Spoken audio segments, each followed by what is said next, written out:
Hello అండి, oven లేకుండా caramel pudding ఎలా తయారు చేసుకోవాలో చూసేయండి.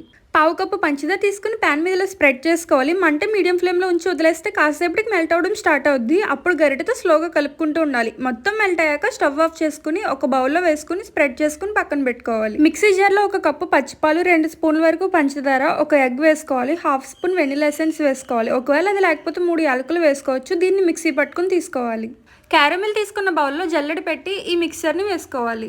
ఇక్కడ అవెన్ లేకుండా చేస్తున్నాం కాబట్టి ఇడ్లీ పాత్రలో వాటర్ వేసుకుని ఏదైనా స్టాండ్ తీసుకోవాలి. నేనైతే అరిసెలు నొక్కే స్టాండ్ తీసుకున్నాను. దీని మీద బౌల్ పెట్టి వాటర్ పడకుండా మూత పెట్టి తర్వాత ఇడ్లీ పాత్ర మూత పెట్టేయాలి. 30 మినిట్స్ తర్వాత స్టవ్ ఆఫ్ చేసుకుని ఒక చాక్ తీసుకుని లోపలికి గుచ్చితే చాకుకి ఏమి అంటుకోకుండా ఉంటుంటే బాగా కుక్ అయినట్టు. చల్లారిన తర్వాత 2 అవర్స్ పాటు ఫ్రిడ్జ్ లోంచి బయటకు తీసి చాక్ తో ఇలా అంచుల్ని లూజ్ చేసుకోవాలి. దీని మీద ఒక ప్లేట్ పెట్టి రివర్స్ చేసుకుంటే అంతే, క్యారమిల్ పుడ్డింగ్ రెడీ. ఇది చాలా క్యూట్ గా స్వీట్ గా ఉంది. మీరు కూడా ఒకసారి ట్రై చేయండి. వీడియో నచ్చితే లైక్ చేయండి. ఇలాంటి మరిన్ని వీడియోస్ కోసం సబ్స్క్రైబ్.